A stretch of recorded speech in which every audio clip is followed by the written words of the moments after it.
Welcome to Ambition's Apex, your guide to mastering the art of physique transformation and achieving peak performance across all arenas of life.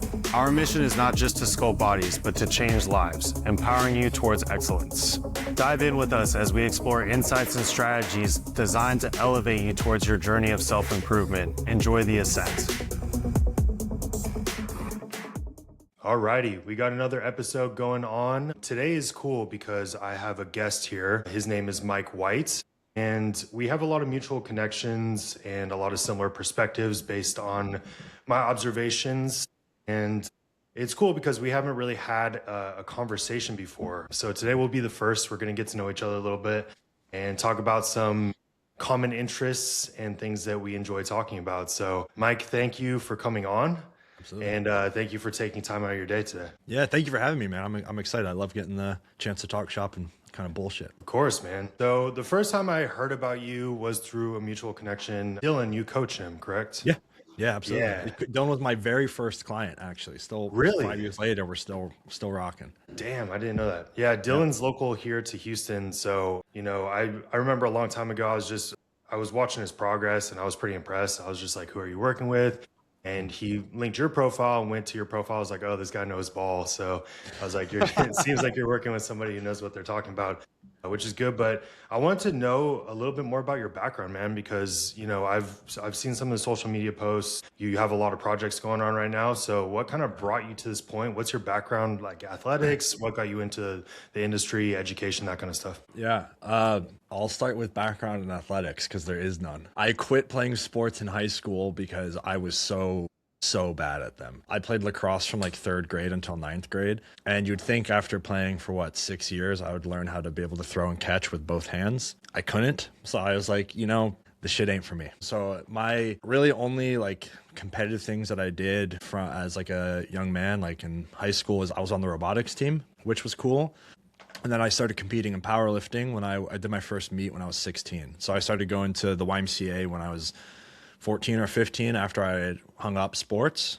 One of the personal trainers there saw me training and was like, hey, you're kind of abnormally strong for someone who's never exercised before. Have you ever thought about powerlifting? I was like, I don't even know what the hell that is. He trained me for a powerlifting meet. I did pretty well. And that kind of got me really into strength sports. So I competed in powerlifting from 16 until I was 22. In the medium there, I went to JMU for undergrad, James Madison University for undergrad, studied exercise science there, started interning for JMU Strength and Conditioning under Dr. Christian Carter, who was one of the guys that helped start Renaissance periodization. He did his doctorate with Mike Israetel.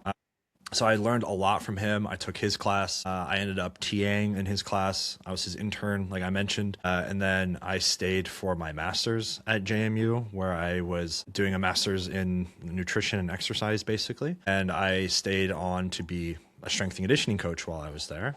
And at the same time, I was doing some work for Team USA weightlifting, where I was doing some data analysis for them. So really my whole foray into all of this stuff is just really kind of like dork shit, where I was really into the data and the science and mechanisms. And at that time when I was doing my master's is actually when I met Dylan. We just trained at the same gym. And I was just kind of bitching and moaning about stuff that I saw on social media and where I thought people were getting wrong about training and bodybuilding, which is, looking back on it, really egotistical for someone that had never coached anyone in bodybuilding, nor had competed in bodybuilding, nor had trained for bodybuilding. And then he just asked me one day to help him get ready for a show. And I was like, sure, I got no idea what the hell I'm doing, but we'll figure it out. And then we won. And then I got some more buzz from that and got more clients and just kind of kept winning. And that's how I got into coaching online. At the same time, when coaching started picking up, I started my doctorate at Virginia Tech. So I was doing my doctorate in more or less nutrition and exercise physiology. And after 3 years there, I actually withdrew before starting my dissertation just because I was really unhappy there for a multitude of reasons. But I realized having doctor in front of my name was only going to do so much for my business. This wasn't worth the trade-off in quality of life. Started learning a lot about like the functional health stuff, mostly from Dom Kuza. I know you and I have talked a lot about Dom. He's been a really important mentor to me, and getting into like the health optimization side of things. And since then, my coaching practice has kind of just grown to where it is now, and I'm getting more into educating younger coaches on kind of doing similar to what I do. Really, the only thing I miss about academia is the actual teaching. I loved teaching. I taught from some undergrad all the way up to some grad courses. So I'm getting a lot of fulfillment out of that. And then the most recent kind of project that I'm working on outside of the education is a clinic. So I'll be taking, or I'm not a physician, we'll be taking our first patients probably end of May for our soft open. And the really cool thing is I've trained all of our physicians on my SOPs and how, if I was a physician, how I would treat. So it's really cool to see that it's like the information that I started learning and kind of helped me cut my teeth as a coach, where I was doing all this like science guy stuff, has transformed into a successful coaching business and then into an education thing. And now it's getting to reach people through like actual medicine. So it's kind of been this big transformative experience of kind of the same issue, and kind of like the whole dork shit that I started with being on the robotics team and whatnot. Yeah, man, just nerding out about this stuff is a lot of fun. So there's been kind of a fallacy in our industry in the past of like credential wise having been a competitor or like being an IFBB pro or whatever it is gives you more leverage as a coach. And I think that that's always been a bit of a fallacy. I think that there's more, it's still pretty rare, like your kind of case where maybe you haven't competed before, but you are coaching competitors. But I think that you've spent your time educating yourself during the time that maybe others were just focused on their own physique rather than learning what they need to be doing as a coach. There is plenty of value, obviously, to going through contest preps. You have that relatability, like what somebody's going through, right? But I think that doesn't take away from, somebody like yourself or somebody that really knows what they're talking about when it comes to application within a contest prep. So good on you, man. I think that that's awesome. And, you yourself, and I know that there's a couple other coaches now that haven't competed before, but are absolutely killing it and producing better results than, somebody that's just has IFBB Pro next to their name that's started taking on clients, right? So that's pretty cool. Now, you mentioned working with Dom in terms of mentorship. Now, how far was the gap from what you learned from Dom through what you were learning from academia, and how did you kind of bridge that gap? Dude, that's an awesome question. So keep in mind, when I first started mentoring with Dom, it was when I was in the middle of my doctorate. So I was in my second year, which was like really, really class heavy. So it was cool because there's a fair bit of parallels, but a lot of the information that I was learning in the classroom was what I just call like tabletop science, where it's us discussing like true mechanistic data, what actually happens at like a cellular receptor, less of its clinical implication. So it's cool to be able to take some of that info and have this really great background of understanding. And then Dom would help me contextualize it into clinical information. So we really, I think, got a lot of good time efficiency because there wasn't any necessary explanation of kind of the more basic science stuff. Like he didn't have to explain to me what different receptors were, some baseline physiology, because I already had that really down. So we could talk in great detail about clinical implication, which was really, really, really cool. And then plus, as well, you and I know as good as really anyone else, there's something to be said about practical experience that teaches you things maybe textbooks and academia can't, which is what I learned a lot from Dom. One of the things that I've taken away from Dom and like my experience, and something that I kind of hold on to as I keep progressing my career in whatever path it is there's a big part of what we do that has to do with just using our eyeballs. I think some of the best research we have in front of us as coaches is the collective case studies of all of the people we've worked with, and then when we bounce things off of our colleagues and get their insight as well, that tells us a lot of really fantastic insight and gives us good information. And that's something that I learned a lot from Dom, because I just wasn't a well-seasoned coach. Like I had, I think, 8 clients when I signed up with Dom. I hadn't seen enough of anything. So to get that actual successful coaches' feedback and personal insight on some of the more mechanistic things that I had an idea about was really, really valuable for me. Yeah, 100%, man. Practical application is just invaluable. For me, I learn best from paradigm shifts, right? So, like, whenever something like really opens my eyes, right? Or I can see something different, or I'm just like, it's a brand new world kind of thing, right? So, being able to, in terms of practical application, that's where my eyes get really opened up to. So, whenever I've taken the most value from education, it's usually been from something along those lines. And Dom was always really helpful for me as well. I mentored under him and learned a lot. And he just helped me open my eyes to a lot of things because I had been maybe constrained by certain thought processes that I had in the past, prior education, that kind of stuff. So he just really helped me open my eyes. And I have a past of competing as well. So that kind of helped open my eyes as well. But as we mentioned, you didn't necessarily have that, but you were able to, get a lot of that from talking with your colleagues and stuff, which is really invaluable. And what I'm trying to do here is just kind of open up this conversation with you, right? So tell me a little bit more about your clinic and what that's going to look like. Is I'm assuming more hormone replacement therapy, peptide kind of stuff. So Yeah. what's that going to look like?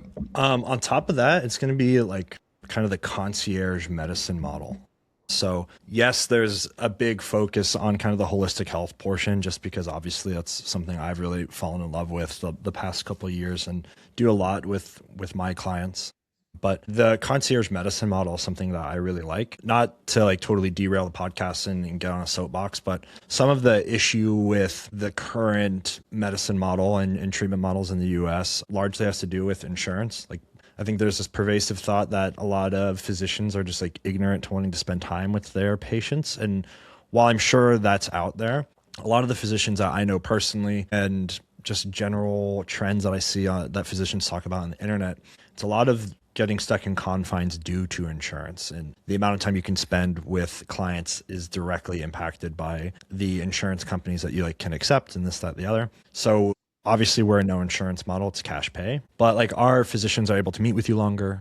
We can, because of that, kind of have a more bespoke practice towards the individual. We also can offer some more, forward thinking medicine. So some of the longevity medicine, some of the anti-aging stuff, when we're talking about like mitochondrial medicine, right now, the insurance based model doesn't do anything there because they have certain confines that they need to exist in to be able to write a prescription. And we don't have to deal with that nearly as much because we don't have to have this plan of care, then go to the insurance company and say, hey, can you approve this for our patient?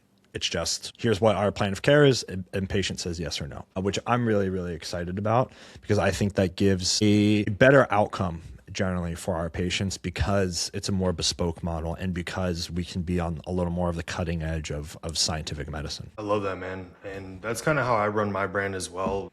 Obviously, I'm not a clinic, but just a little bit more of a boutique kind of feel where things are a little bit more detailed and more attention is spent on each individual rather than just pushing for volume, And we can go down all kinds of rabbit holes in terms of issues with our current medical system, right? But, I'm glad that you're kind of, doing something different and making a change here because obviously like the nature of insurance in general is just that it's insurance, right? Rather than it being focused on things like longevity or just general wellness or how somebody's actually feeling day to day. It's more an emergency or a contingency, right? Which, it has its place. And obviously, there's a lot of things that it's more of a systemic issue rather than an individual issue. I think a lot of people kind of go and blame doctors when I don't think that that's necessarily the issue. I think it's just more of a systemic problem. There will never be a perfect system, unfortunately, but you're doing the things to help, just do something different and give people another avenue, right? So what are some of the kind of treatments and stuff that you guys are looking at doing? Like I said, whether that's like peptide therapy, hormone replacement therapy, what's some other stuff that you're looking at? Yeah. So on top of that, obviously kind of like the functional health thing where you're going to see overlaps with some of the peptide therapies. So really great way to illustrate kind of the gap between what is maybe current model of medicine versus the model of medicine that we're going to provide is talking specifically about GI issues. So right now, probably the standard bit of care is if you have a really severe GI issue, you go to your GP one or more times. They either tell you it's because of what you're eating, or they tell you, hey, just take this antacid, or hey, take this PPI. come see me in 6 months, and then you got to come back and you keep complaining that things are bad. And maybe it takes you 6, 12, 18 months to get a referral to a GI doc. And then GI doc has a wait. It might be 6, 12 months again for some of these specialists. And then they're going to rule things out step by step. Maybe they do things like endoscopy, colonoscopy, whatever it may be. That sees some physical issues and like structural physiological issues. But we all know that there's a whole microbial ecosystem that lives in the gut, and evaluating that. Your standard GI physician's office is not great. They use some outdated models where the immunoassays that they use in the lab, you kind of just have a binary yes or no. Do you have this disease state? And it can be much more nuanced than just a yes or no situation. Or they're using things like breath tests, which measure, things like methane or sulfur in the breath. And those can have up to like a 50% margin of error for false positives and false negatives. So it's kind of like you get this information, then it's a coin toss if it's even worth acting on. So now you are a year into this, and then you maybe have information that is actionable. And then from there, what are the treatment options? Well, we run into that insurance issue again of standard care is generally starting with some really mild antibiotics like amoxicillin. Who knows if it's even a bacterial issue or if it's some kind of viral pathogen or a parasitic or fungal, or the list goes on and on and on. Whereas now you come to us, you tell us you have these GI issues, we believe you on the first time, we immediately say, hey, how about we screen a stool sample, and we get a really robust bit of data back that we can make really great informed decision making on. And now we're not just saying, how about we throw amoxicillin at you? We have our up-to-date care models where we can even use things that are in the peptide world, like KPV or LL37, to help with managing your gut. And we can be taking parts of, the functional realm that maybe Western medicine misses. So not just relying only on medication, but also using some health supplements and talking about lifestyle intervention and dietary changes. So we can take what works for the functional health world, what works for classical Western medicine, and then also parts of like the cutting edge parts of medicine that maybe insurance hasn't caught up to yet. And we can combine those. And I think that's kind of like the really wonderful way to manage things. And now rather than you going 1, 2+ years of maybe getting some help, from the time you meet with us to the time we get you a protocol, and a GI issue might be 3 weeks. And 3 weeks is because we got to wait 2.5 weeks for the lab to get back with results. But within like 3 or 4 days of getting the results back, we have something actionable in front of you. And then all your stuff shows up at the door within a few days. So it's a much more time to action model of medicine. And on top of that, we have this more forward thinking thought. So we can apply some of the same logic to different hormonal issues that maybe we don't need just HRT. Thyroid issues are similar. We can talk about environmental stressor issues like mold, xenoestrogens, plastics, general endocrine disruptors as well. We have concessions we can make for that, whereas your general GP might not even know how to screen for any of that. And again, it's not me trying to dunk on doctors. I think that's really silly, but it's just a different model of medicine, and we don't have to operate in the same confines. 100%, man. I love it. And, we've seen the same issues for sure. Somebody is jumping through all these hoops, months later, they get diagnosed with IBS or whatever the hell it is. Fuck. Yeah. And then they're just, like you said, slapping an antacid on it. And then, potentially the problem is that it's low stomach acid, and then you're just creating a revolving door, right? They're just continuing to have the same issues, and then taking antacid every single time that they have acid reflux, when really it's not an abundance of acid issue. But, we're preaching to the choir right now, right? Yeah. Now, we talked about peptides a little bit, and I've been a little bit vocal on social media about how annoyed I am with just everybody yapping about it. But I think you and I can actually have some valuable discussion here. So what are some of your favorite peptides at the moment? Maybe just list 3 and some things that you think application-wise are really, really valuable for a lot of people. Yeah. So I've been talking on the internet for years about GLP-1s. Like, I think the first post I made about it was like 4 years ago. I remember when I learned about them during my master's, I was like a pharmaceutical care for diabetes, I think was like the lecture. And they were talking about just GLP-1s. And at the time it was like liraglutide, dulaglutide, and I think semaglutide was very, very new. Had no off-label use for weight loss then. And I remember asking my advisor, who was a former competitive bodybuilder, it's like, hey, would this make sense for bodybuilders to use? Because you just get less hungry. And he was like, maybe that might be a good idea. And I was like, all right, cool. And then I didn't really think anything of it. And then I remember like a couple months later seeing people on YouTube talking about using them for bodybuilding. I was like, oh shit, okay, maybe we're on to something. And then I kept up with the research because I was in the academic setting. I just got more and more impressed by them. And as more research comes out, I continue to get more impressed for the health benefits that they serve beyond just being an appetite suppressant. I, like most people, used to view them kind of through this singular dimension of, oh, they make me eat less. So great. But there's all this benefit, especially for some of the newer age ones like retatrutide, with helping with neural inflammation and managing lipids and renal health and liver health, helping with non-alcoholic fatty liver disease, insulin sensitivity. I mean, the list kind of goes on and on and on. So I think it's like this really wonderful class of drugs that I think people have, I don't want to say misapplied opinions on, but I think maybe some ill-informed opinions on, where it seems like a lot of people fall into one of two camps of where, oh, you're a cheater if you use them, just sack up, this, that, the other, which I think is really ignorant to say. When you're someone that says that, I think you don't understand how complex food intake is or energy intake is for people that are like truly morbidly obese, and it's not necessarily just a willpower thing. Ask any 600-pound person if they like being 600 pounds. The answer is going to be no. They don't want that. It's similar to drug addiction. There's actually some like MRI studies showing brain structural similarities between people with food addiction and drug addiction. One's just pretty easy to get. So you fall into that camp, or you might fall into the camp of people that abuse these things and use them way too much and rely only on the medication and don't have any sort of lifestyle intervention or no real strategy for how to use these things intelligently. And I think the perfect area to exist in with these is kind of the gray in between of like, hey, I understand that there's more complex mechanisms at hand to food intake than just willpower maxing. And also, I don't think we need to take the maximum prescribable amount of these drugs to get their benefit. And on the back end of that, accepting that there actually might be some use case for these that has nothing to do at all with appetite management. Like, I don't know about you.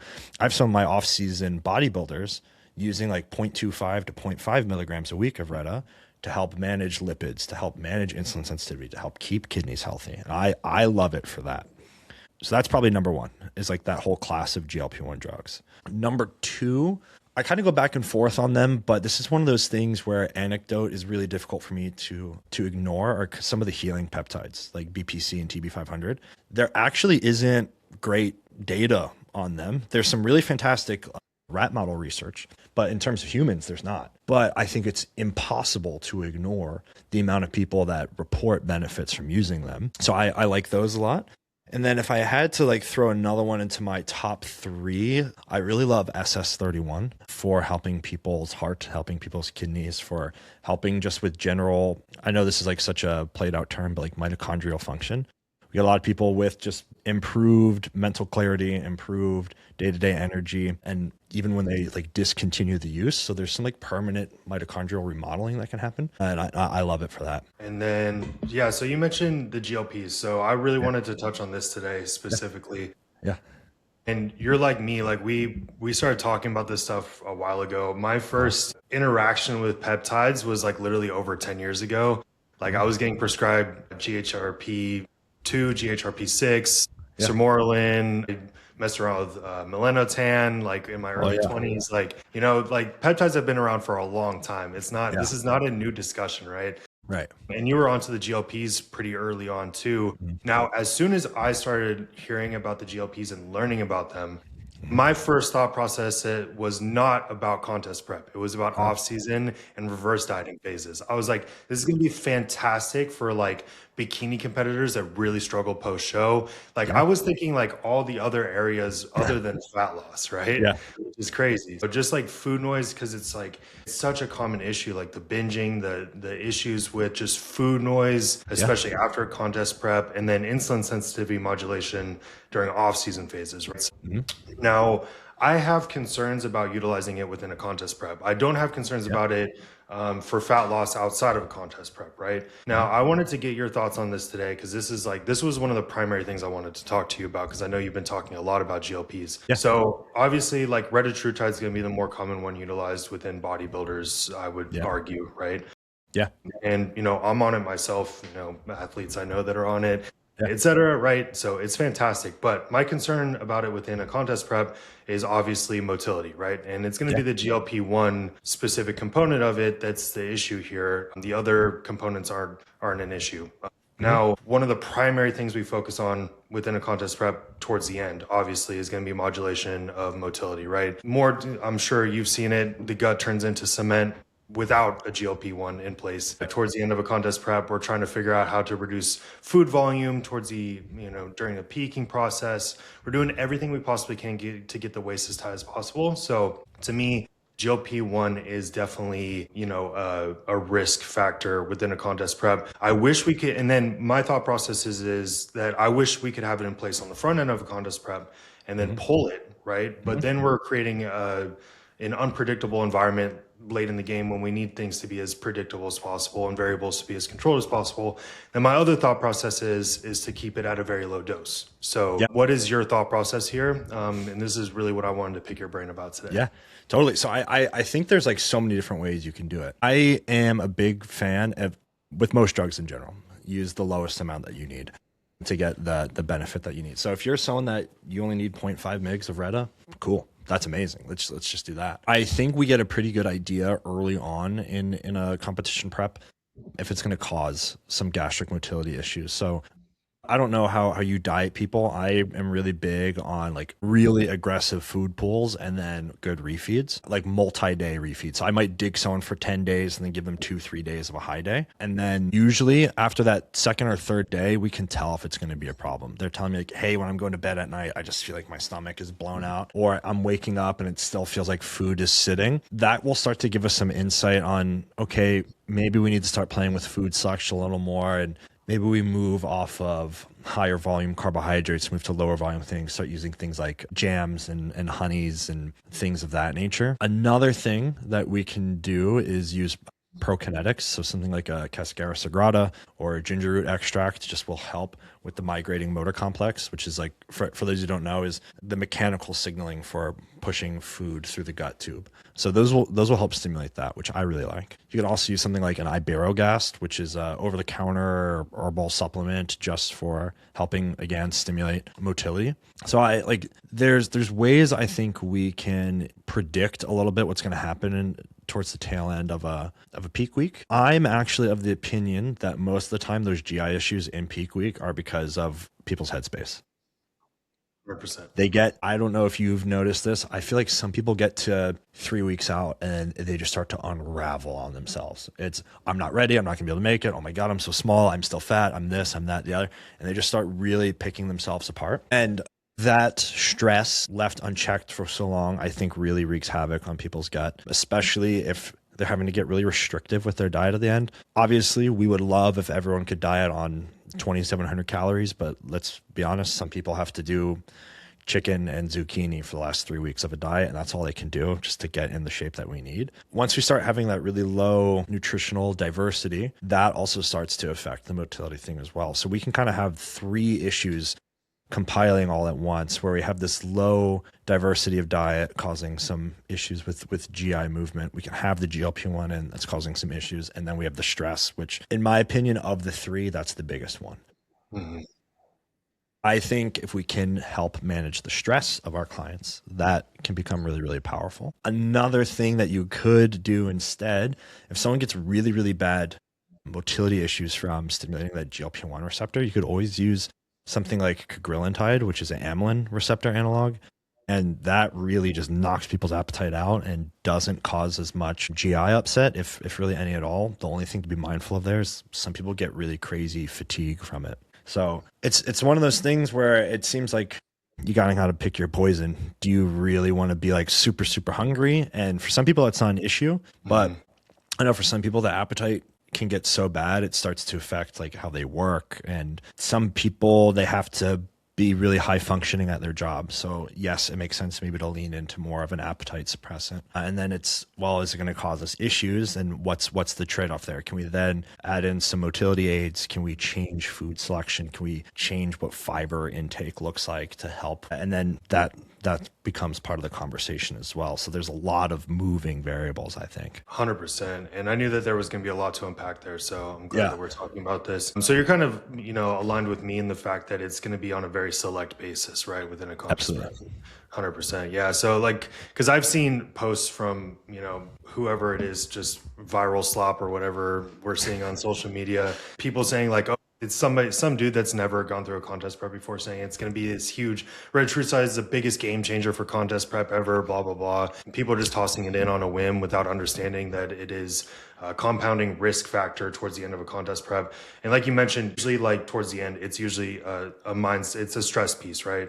I'm sure you're just like me. Whenever somebody's backed up, the first thing we're going to look at is probably hydration and stress, right? Sleep. What did that look like this week? Because those are going to be the go-to things that can acutely disrupt motility, right? And then like I said, my thing is just it adds in terms of risk factor, compounding risk factor towards the end of a contest prep. So I think that most athletes, for me, at least based on observation, most athletes can get through the hunger during contest prep. It's afterwards that it's a struggle, right? Because at least during a contest prep, like the hunger is for a reason. Like I have purpose behind this hunger. Right. I have something I'm aiming towards, right? And then afterwards, it's like I have nothing to aim for anymore, and this hunger is just feels meaningless. It's almost like an existential crisis, right? And then they start binging, packing on 40 pounds in just a matter of weeks. It's not. We've all seen it before. It's not good. So that's where I think that these things have great application, and I've seen it work extremely well after a contest prep with food noise. And I've done 3 shows myself in the past, and I'm guilty as charged when it comes to food noise. But I was able to get through contest prep pretty easily, I'm suffering for a purpose, right? And then afterwards it's like I have no purpose for the suffering. And like I said, it's almost like an existential crisis. And you end up binging and flying off the handles. So for me, one of my favorite peptides right now is Selenk. So I wanted to see if you have any insight with that one and if you have any interest in that one as well. Yeah, I think a lot of those like cognitive peptides are really, really cool. I use them a fair bit. I have some clients that are more like the executive types, like they're, these investment banker, lawyer kind of types where being really cognitively sharp directly impacts their ability to like make money. So using Semax or Selenk or like a methylene blue or dihexa, any of those things can really move the needle for them. I like them a lot for them. I like them a lot for myself. I keep a thing of methylene blue on my desk. The only thing that I dislike about them is some people become like way too dependent on them, where it's like they can't work unless they're taking all of these drugs, which I think is just a bad spot to be in. So the way that I like to kind of structure their use is you use them on the days that you have a certain amount of work. So if we're treating it kind of like carb cycling, we have a high, medium, and low day. On our low days, hey, maybe we don't need to crank methylene blue and Selenk and Semax and dihexa all at once. On our moderate days where it's not the most demanding stuff, but maybe we're just working 9-10 hours, maybe we can leverage 1 or 2. And then let's say once or twice a week, we have our really high demand days. Like for me, Tuesday, Wednesday, Thursday are my 3 days of the most amount of work, where I generally will take off from training 2 out of those 3 days. I kind of just lock myself in my second bedroom here and I just work. And using maybe a couple of these all at once makes a little more sense. It's when you're self-employed, kind of like your ability to do work is the ability to put dollars in your bank account. I just have seen it happen a lot where people develop a dependence on them, where it's I can't work because I don't have my Semax on me or my Selenk on me. If you need it to get work done, there's bigger issues at hand. It should really kind of be augmenting your ability to already work really, really hard, in my opinion. Yeah, 100%. And I like that you're very empathetic towards like more addictive kind of stuff, because I heard you mention that earlier when it came to food, right? And drug addiction. I think that not enough empathy is applied there and not enough nuance is discussed within that as well, right? It's usually black and white. It's like, just be more disciplined, right? It's not that simple. And, I talked about this on a recent podcast too with caffeine, for example. Like caffeine doesn't give you energy. It's like, I know you like your white monsters and stuff and they're called energy drinks, right? But we both know they're not giving you energy. They're just stimulants, right? And so when we attach this, like, somebody's like, oh, I'm low on energy, so I'm going to grab an energy drink, right? You're creating a dependency. So whenever you're feeling low on energy, you're going to grab an energy drink when really you're just offsetting your sleep pressure, right? And so there's a lot of different ways that we can create a dependency on something. And I like that you're talking about it with these peptides as well, especially the more cognitive performance based ones, right? Where you create a dependency on it without it being necessarily like a direct addiction mechanism, right? Like we Right. would see with like nicotine or heroin or something as an extreme Right. example, right? So I think it's very interesting where people start to build this dependency on it just cognitively, where it's like you have this positive association with I took this peptide and I was able to have higher output with my work, and now I'm gonna like now I need that all the time, right? So and it's case by case basis, like you mentioned too. So the reason I like Selenium for myself is because I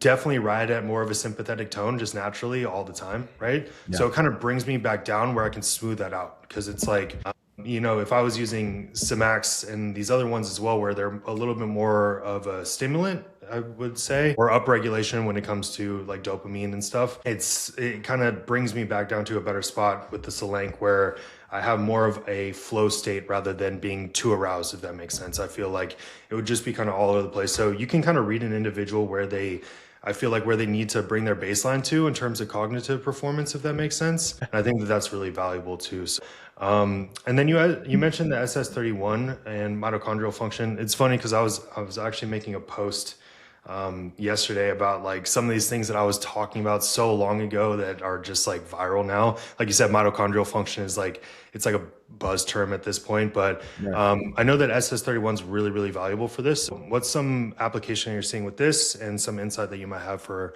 that one, and then maybe other mitochondrial focused peptides as well? Yeah. So I think one of the things with SS31 maybe that people commonly get wrong is people like trying to ration their dosing of it. I personally, I don't. I know some people take like 200 micrograms or something like that a day, and I don't see the utility in that.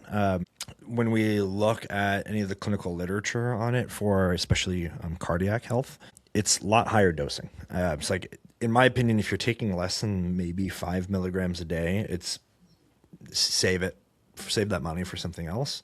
In its application, where I really like it, we can talk about it in the context of bodybuilding, is I think post-show, unless you're using like a high amount of drugs, post-show, which I know some people do, in a time where you aren't pushing androgens really, really hard, I think using SS31 as some kind of like restorative agent is a really good idea, because likely what we've been doing when we're pushing drugs really hard, we're either pushing food really hard in an off season or we're pushing a deficit in cardio really hard in a prep. Those are kind of really the only two times we're pushing androgens really high. Both of those scenarios were causing a lot of oxidative stress. That's part of the game. With that oxidative stress, we can start to damage some aspects of the mitochondria, and we can use SS31 as a way to try to restore some of that damage, which I really, really like. Some of the benefits that we'll see from that are just better day-to-day energy, some better mental clarity, better endurance while we train,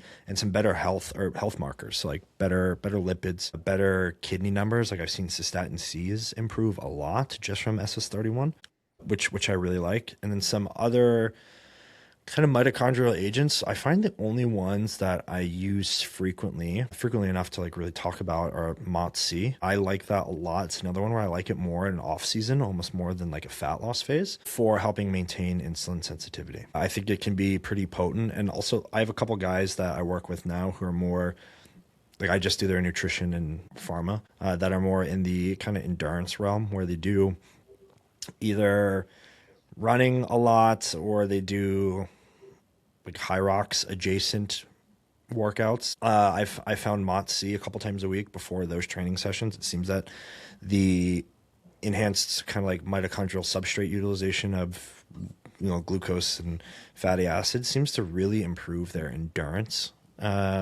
training, both in time to recovery between sets as well as their actual like set performance, where maybe they're running a little faster or at the same at the same speed they're maintaining a lower heart rate, stuff like that, where I like that a ton. Oh yeah, MOTS-C is great. Now, what I find in terms of market analysis is it's very expensive in terms of efficacious dose, right? So that's where I run into issues with that one. I think that that's a piece of this puzzle that people don't necessarily talk about enough is just like cost to benefit ratio in terms of actual like financial stuff, right? Absolutely. Because a lot of these individuals are already paying for coaching, they're already paying for a lot of different stuff. If they're a bodybuilder, we already know it's bodybuilding is extremely expensive. You probably have growth hormone, you got a lot of different things that you're paying a lot of money for. So I think that that's a piece of the puzzle that I just don't really see talked about, because everybody's trying to shove their discount codes down somebody's throat, right? Yeah. Yeah. So I'm sure you're aligned with me in terms of like the secretagogues, like growth hormone secretagogues, just being, I mean, they have an application, you know, depending on somebody's accessibility to like growth hormone, for example. But comparing it to growth hormone is like pretty much night and day, right? So you want to talk on that a little bit? Yeah, I mean, I think secretagogues are a fucking waste of money. What is it? Is it GHRP6 makes people really hungry? Yeah, so that's the one I That's the said only I one. used to use. Yeah, that's the only one I think is worthwhile. And it's not because it helps with growth hormone secretion. It's because it helps you get your food in. That's kind of the only one I really see being worth using. The whole thing that I've always had this thought process on is we can use things like growth hormone secretagogues or fragments of growth hormone to try to elicit higher serum growth hormone, higher IGF-1, whatever your goal may be, is always more expensive, and we get less amplitude of effect than just using growth hormone by itself. Like, I'm not someone that thinks you need to use pharmaceutical growth hormone. No one's ever been able to articulate to me why you should use it, other than like, oh, it's just different, bro. I don't care until you can provide to me some reason for why it's better. I don't care. When I was bodybuilding, I was taking enough growth hormone from, UGL generics that my serum IGF was like 987. I don't think you can deny that I was getting benefit from that. I'm just not convinced that you need to be buying pharmaceuticals. The cost of generic growth hormone is so approachable that you'd be spending less on a couple units of growth than you would be on taking like CJC and ipamorelin and GHRP6 and all these other things to maybe get 70% of the benefit that just growth hormone would take. So I don't really love them. They're not something I really ever readily put into plans. The only exception to that is tesamorelin for some visceral adipose reduction. Just it seems, if we trust the literature and trust anecdote, that there's some reduction in visceral adipose tissue irrespective of calorie deficit, which I think can be really potent for some lifestyle clients who are maybe already okay with peptides. They're okay with they're guys that are on TRT and maybe taking one or two other little things. But maybe from stress or prior lifestyle habits or whatever, they just have a lot of visceral fat. If we're already working some other really great lifestyle habits, I think tesamorelin is fine to also use, so we can really rapidly pull off that visceral fat, just because it's such a intense health risk factor that, yes, it's a little expensive, but I'm okay with that if they're okay with it. Mm-hmm. So when we're comparing tesamorelin, because this is one that we see a lot for fat loss, people are pushing it for fat loss, comparing that to growth hormone as a lipolytic agent, what does that look like? Ooh, dude, I love that question. I think growth hormone has a really, really great health benefit, or not health benefit, sorry, fat loss benefit. When you're taking a large amount of it, you start to become insulin resistant, and we know insulin resistance drives visceral adiposity. So it becomes kind of this trade-off where it's really unique, right? It's really individual. If you can take 6, 8, 10 units of growth hormone and you don't have any insulin sensitivity issues, you probably don't need tesamorelin. But I've had some guys where we take 4 units of growth and their like postprandial glucose is like 300 after a meal, and it's like, all right, well, you are acutely becoming super insulin resistant, where it might not be worth it to drive things up, especially if they're not a competitor. They're just some guy who wants to feel better walking around the office and having a shirt off at the beach. That's when we might lean into something like a tesamorelin. Outside of that, people might not like this. My whole philosophy on growth hormone is how much you should take is a question of how much can you afford and how much can you tolerate. Mm-hmm. That's exactly how much you take. So for me, when I was at my biggest, before I kind of hung up the pursuit of getting recreationally huge, taking 14 units every night, because that's what my wallet allowed for me to do, and I tolerated it fine. Other than I had to take some Lantus, but like I wasn't getting really bad swelling. I wasn't getting tons of problems. And I responded super well to that. Not everyone can do that. So usually with growth hormone, it's how much can you tolerate, and then what does your wallet tolerate as well. Yeah, 100%. I think that growth hormone's really underrated in terms of fat loss, like within a contest prep, for example, just in terms of driving mobilization of free fatty acids and just driving fat loss. And then we're compounding other things as well. And then in the off season, you mentioned like insulin sensitivity issues. That's where we can bring in things like, like Atlantis or, retatrutide in the off season. Yeah. Like, I don't know why nobody's talking about using retatrutide. I mean, I'm sure that there are plenty of people talking about it, but utilizing retatrutide within the off season, I'm like, it's like the most glaring like application for it for bodybuilding, in my opinion. Yeah.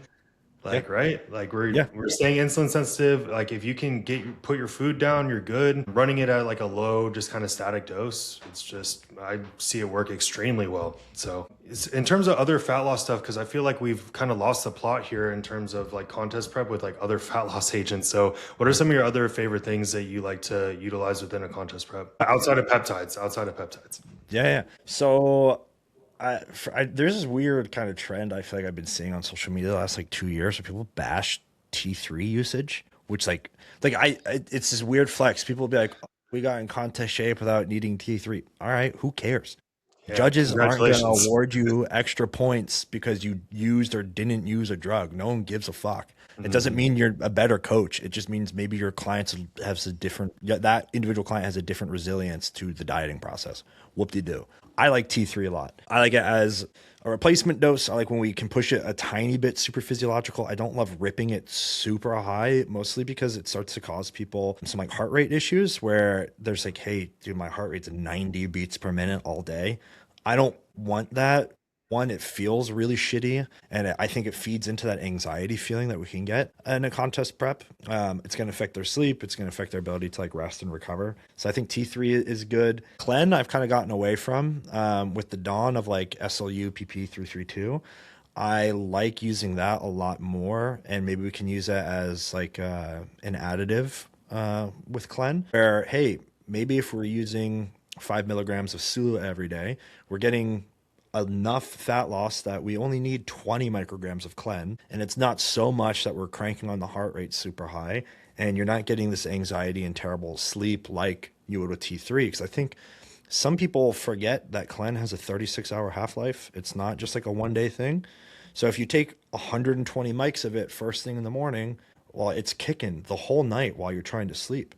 So I like Clen. I like it less than other things, and I like to keep it as low as possible. And then the one, it's like the redheaded stepchild that people don't like talking about, but I'm sure to talk about. I like DNP. I'll use DNP. I've used it on myself. I've used it with clients. I think there's a couple ways you can do it, and this isn't me like advocating for someone to use it. Probably need to preface this with like, I'm not a doctor. Please talk to your doctor before doing anything that I'm talking about. That's without saying, right? Yeah. Don't sue me.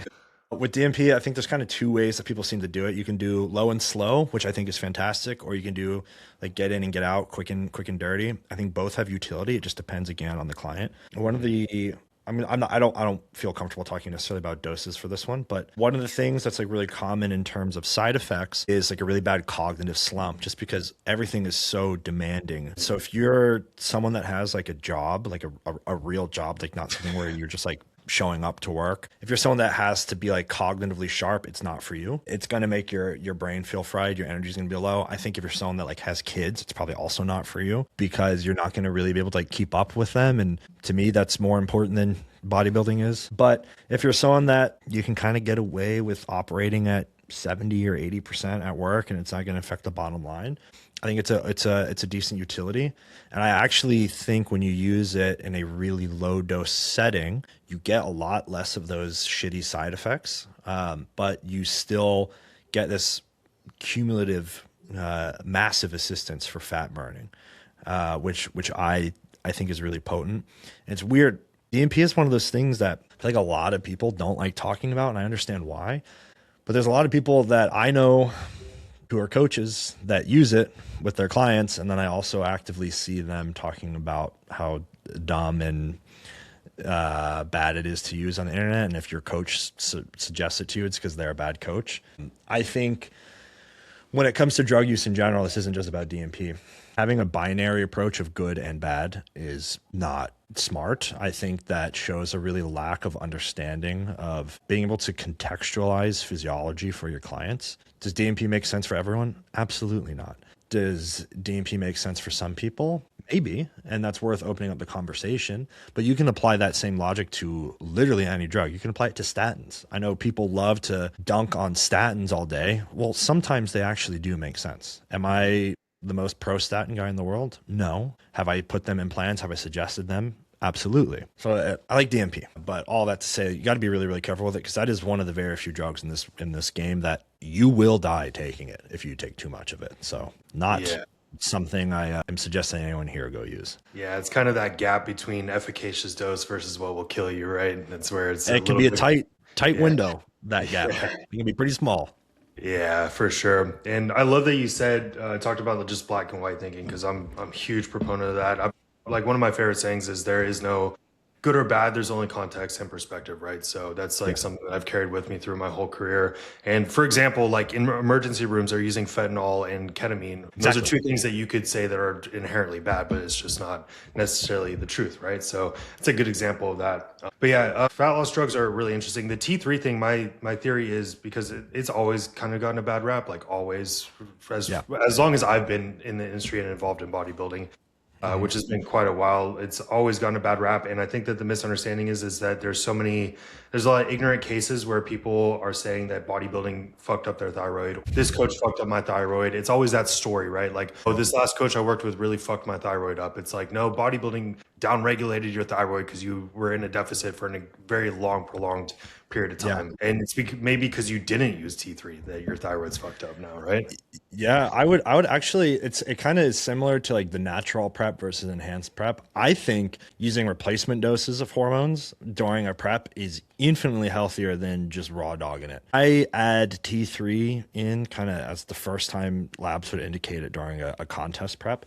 And you don't have to just immediately ramp to super physiological levels, but like, we know that the thyroid is a pretty resilient hormone, or organ rather, to coming off and starting medications.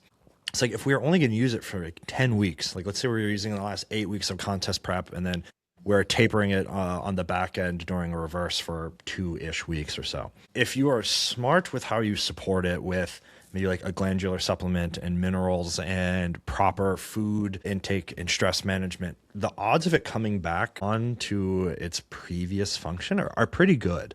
And one of the things that I think is a bit hypocritical in our space is like people getting dogmatically upset with like the use of pharmaceuticals, which I think is dumb. It's like, you'll tell someone that having to rely on T3 every day is bad, but hey, use my discount code to get this glandular thyroid supplement that costs you $80 a month and use that every day. It's totally fine. And it's, it kind of ties back naturally to kind of two conversations we're having here, where talking about the expense of something is important. It's like, I'm a really big fan. Sometimes I learned this from Dom, who I think got it from Matt Jansen. I forget. Dom taught me this years and years ago. I think it was like one of my first preps, about using like a double dose of glandular thyroid, which is great because maybe it does shift you a little bit into super physiological thyroid. But the product I use for that would cost you like $160 or $120 a month to do that.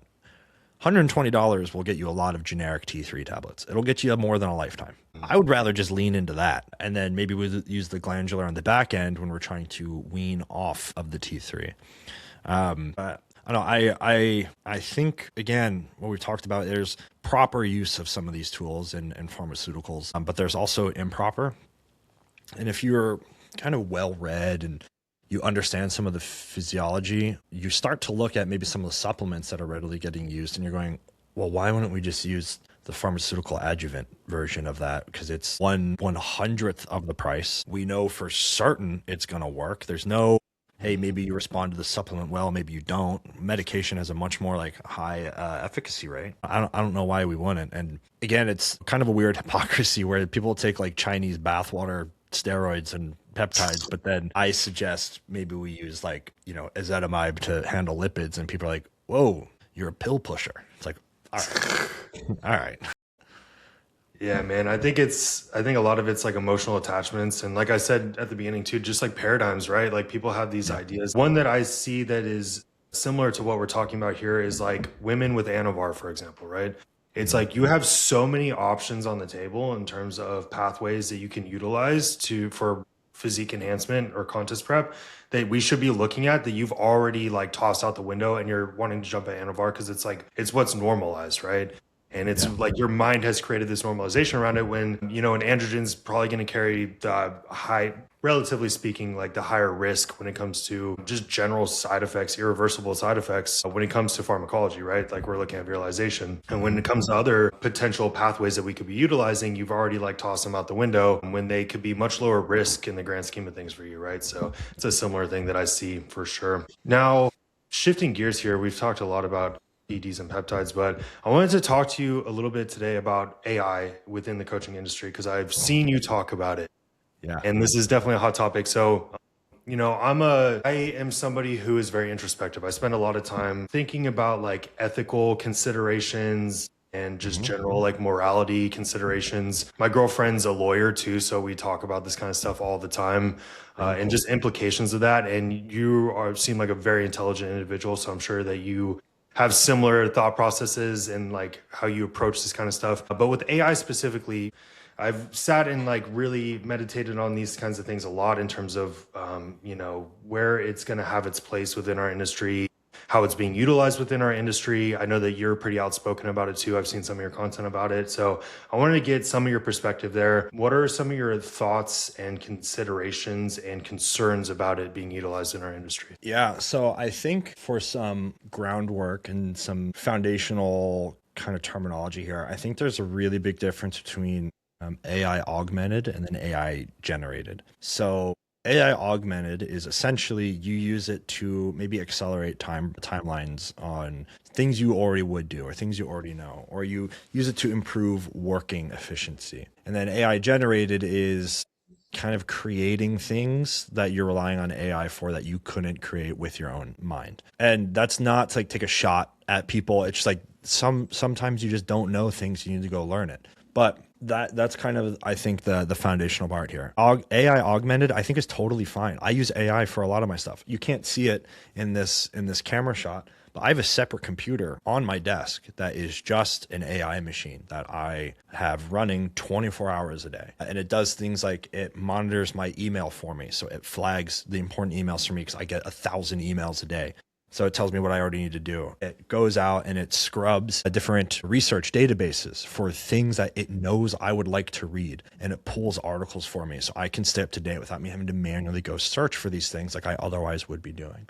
So that's kind of like AI augmented, where I'm just using it to buy some of my time back. But that I think is really different than AI generated, where there's people who a year ago couldn't tell you much more than like what macronutrients were. And then like 6 months later, they're posting really in-depth, like ultra technical stuff about like xenoestrogen exposures from BPAs. And you're like, there's no way that you had this level of acceleration in how you speak and how you write and your ability to speak about topics in general and the complexity of these topics. And it's creating like a false sense of authority. One of the things that I feel really good about though is I think people are starting to be able to read through it. And I think it's kind of created this resurgence of people enjoying something like this long form kind of content, because neither one of us has time here to like, well, you asked me a question, let me turn over here and go ask my AI how to answer it. You just have to know things. Mm-hmm. And I think it has made conversation a little more commoditized or more of a commodity. And I think that's a good thing. I don't think anyone is getting fooled anymore by the Twitter style carousels, which again, I post them all the time. Mm-hmm. But there's really obvious ones that are anyone that knows anything can look at them and go, oh, right, well, I can tell Claude wrote this because of the phrasing and the day giveaways are like, it's not about X, it's about Y. People that all of a sudden, the M dashes, or people that they'll say stuff like, oh, it's not, calorie deficit, it's not this, it's your system. They say the word system is the one of the biggest giveaways. If you use the word system like 3 times on the same slide, I'm like, all right, well, clearly some large language model wrote this. This is not how a normal human talks. So I think was problematic, and it kind of is problematic because it gets some false sense of authority. But I think people are starting to be able to read through it a little bit better. I think they're starting to appreciate some more conversational pieces of content where, a reel where it's just someone talking is maybe a little more well received than if that same information was put as a sliding carousel. The only thing that kind of sucks about that is it's really hard. Like the stuff that I really enjoy talking about and reading about are like some mechanisms, and that can be really difficult to package well into like a reel versus a carousel. One of the larger issues I think I have is people putting blood work through just like Chat GPT. We know that these large language models are mostly built with like the intent to make the user happy with the response, not necessarily to be the most correct, not necessarily to have this like recursive thought process of, is this actually right? It's what does this person want from me? There's even like some memes, really videos where you can ask ChatGPT how many R's are in strawberry and it won't get it correct. Or I saw one the other day where it was, how many numbers under 100 have the word A in it? And the I think it was either Claude or ChatGPT was like, oh, there's only one. It's the word 8 because it's 8. Like, oh my fucking God. So it's like, it can't get that stuff right, but we're trying to get it to talk about complex like cardiovascular risk stratification with our clients. That's where it starts going from disingenuous to dangerous, in my opinion. Again, though, I think people are going to start looking towards people that can speak on topics effectively as experts, as opposed to people that just like post as experts. Yeah, it's really interesting to watch it kind of unfold. And like I said, I've had a lot of conversations about this, like kind of behind the scenes, because I think that you and I are on a similar page here where, I'm having it do tasks that like have nothing to do with fucking coaching, right? Like it's, if I'm going to leverage it, it's more for saving some time and creating some efficiency within my day. Now, earlier when it came on, I'm kind of like a little bit, I'm very attentive to detail. So when it started to release, I was like, oh, this is gonna be great because it can like, I can write something out and then it can, give me simple grammar fixes, right? And I quickly started to realize like even that, it's like people are like, oh, this is too perfect now. Like, it's like, oh, this. And now we're like almost, it's like this pendulum swing where now we're doing like performative grammatical errors on our posts, right? It's like, hey, this isn't AI, guys, like I promise. So it's a weird position for us to be in, I feel, because I feel like it's like, I don't know, people have just completely lost their trust at this point. I'm sure my girlfriend won't mind me mentioning this too, but she's an incredible writer. She's the fastest typer I've ever seen in my entire life. She can write, I don't know, and extremely imaginative as well, and great with English. So before AI ever existed, she used hella M dashes. And now like, she might get accused for using AI just because she's inserting M dashes into her writing, I'm reading literature from, the 1800s that have M dashes. And it's like my first thought, I'm like, oh, like the AI thing is the association. I'm like, there's no fucking way this book was written in the 18 fucking hundreds, So it's just crazy what's happening here. And like you said, augmenting what you already do, but now it's like for example, if I had it fix, like if I wrote something out, use it to fix like simple grammatical errors, then I'm like, now this is too polished. So I'm just like, I don't even know what to do anymore, right? And now we're like, I feel, and this is something that I haven't heard anybody say, but I'm going to say is people might hate me for this, but I feel like the pendulum has swung back to this. And I've actually seen this for a while, but even before AI, but like performative authenticity, right? Where it's like, you're trying too hard to be authentic on social media. And now it's inherently the lack thereof authenticity because you're trying so hard to be authentic, right? And trying to be rough around the edges. Mm-hmm. And somebody may get mad at me. I may have just called somebody out, but I don't know. What do you think? Yeah, I mean, I think that's certainly part of it. It's like people, again, it's like people fall into two camps where they are like, it has to be absolutely perfect. And then maybe that's why they use the AI stuff, because like, I need to look like an authority or I'm going to lose out. I think, and I don't know if you agree with this, maybe not for bodybuilding, but for general like fitness coaching, health coaching. 95% of the time for just your general clients, they're much more interested in buying the person than they are the method or whatever it may be. Like there's people that have hired me just because they've liked my attitude on Instagram. Like that's what they'll say before they mention that I'm smart or that I have, good client results. So like, oh, I followed you and I just like the way you communicate things. That I think is really common. And being yourself is the only way people find that. If you just post these like clearly AI driven things, they're like, well, I might as well go fucking talk to Claude because if I go hire Mike anyway, who's just, using AI to generate everything, that's what his program is going to be. So the more you can kind of be yourself online, I think is good. But much to your point, I think some people dress it up way too much in the like, you don't need to be the world's most interesting person. Like I'm a generally somewhat like monotone, quiet, reserved person. That's how I come across whenever I post reels of me talking is that way. Could I go drum it up and really put it on? Sure. It's a 30-second reel. I could fake it then. But I think people can tell that. Like my business partner, Paul, he is really crushing it on social media because he is just unapologetically himself. Like one of the things that I think connects so well with people is it's obvious that it's authentic because whether it's a reel or comments or replying on a story or posting a story, it's the same every time. And like I live 20 minutes from the guy. I see him damn near every day of the week. We talk every day on the phone. It is him. That's exactly how he is. And I think that's part of why he's had so much success with it, is that people can tell. Because people can tell when you're trying to be too polished and when you're trying to be something you're not. Like if you're faking the funk, I think it's really glaringly obvious to a lot of people. Yeah, 100%, man. And I'll be fully transparent. I struggle with this a bit because I've always been very much an introvert. Like I'm very quiet. Oh, yeah. A lot of what goes on up here, I have a hard time putting into words, right? And a lot of times it's not that I don't know what the fuck I'm talking about. It's that I'm having a hard time turning it, like just translating it into verbiage, right?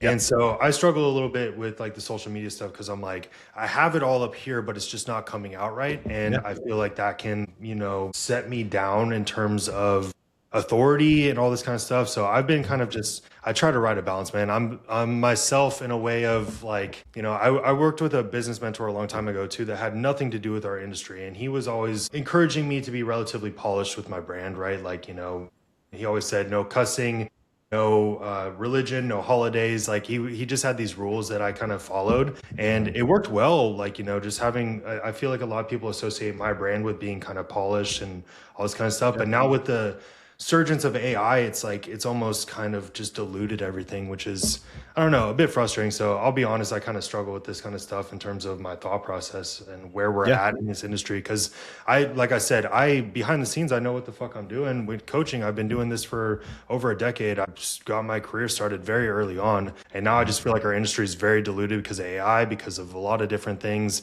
And now now it's like, Sean, you're not allowed to be as polished anymore, or you need to be just like saying whatever the fuck on social media. Like, man, I kind of want to stay polished. I kind of like keeping my brand a little bit more clean cut, but it's a struggle, man, Yeah, I mean, I think there's nothing wrong with remaining clean cut. It's also, it's like consistency for you. And I think if anyone goes to your podcast, they see it as well. I mean, I say that I used to do the same thing, especially when I was in grad school, because I was petrified of getting kicked out of school because of something I posted on the internet.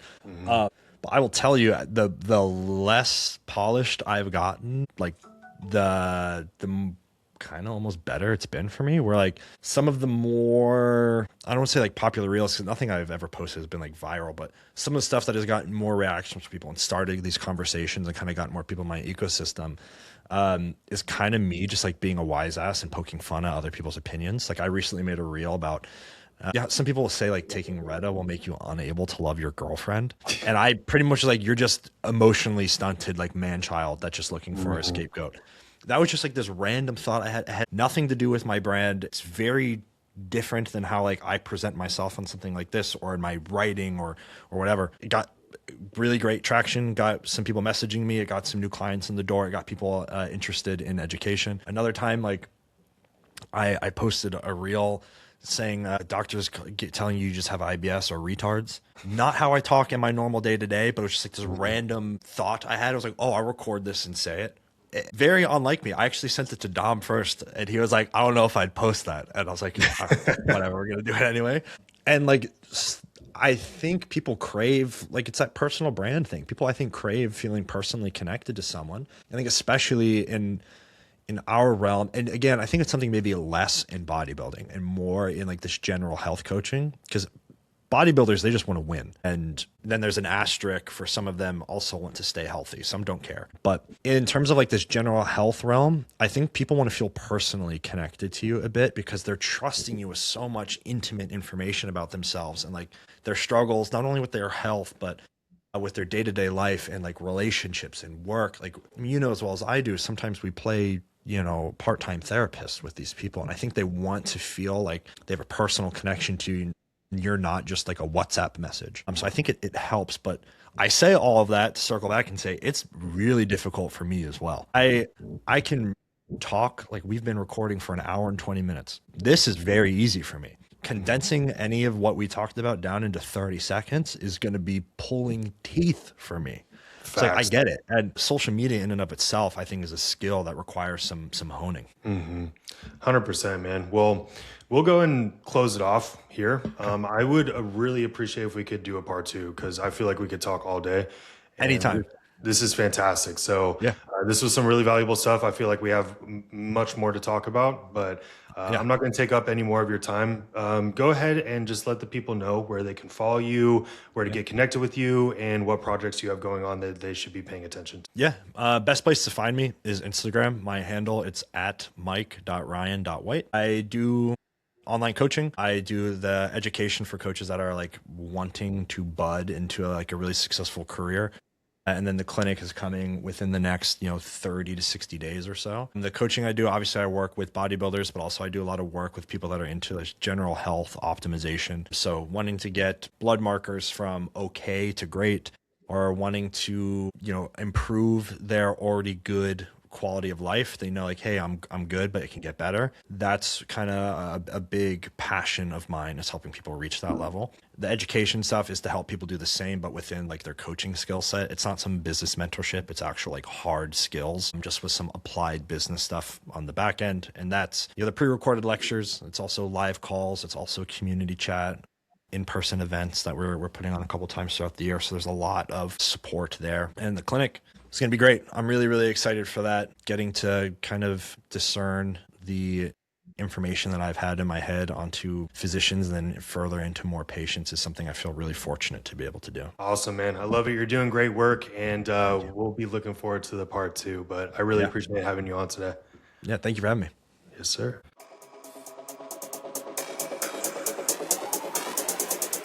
Thank you for joining us. Your journey towards excellence does not end here. We're here to help guide you every step of the way. For more insights and to become a part of our community, follow and subscribe. Your feedback illuminates our path. Be sure to share your thoughts and stay tuned for more episodes.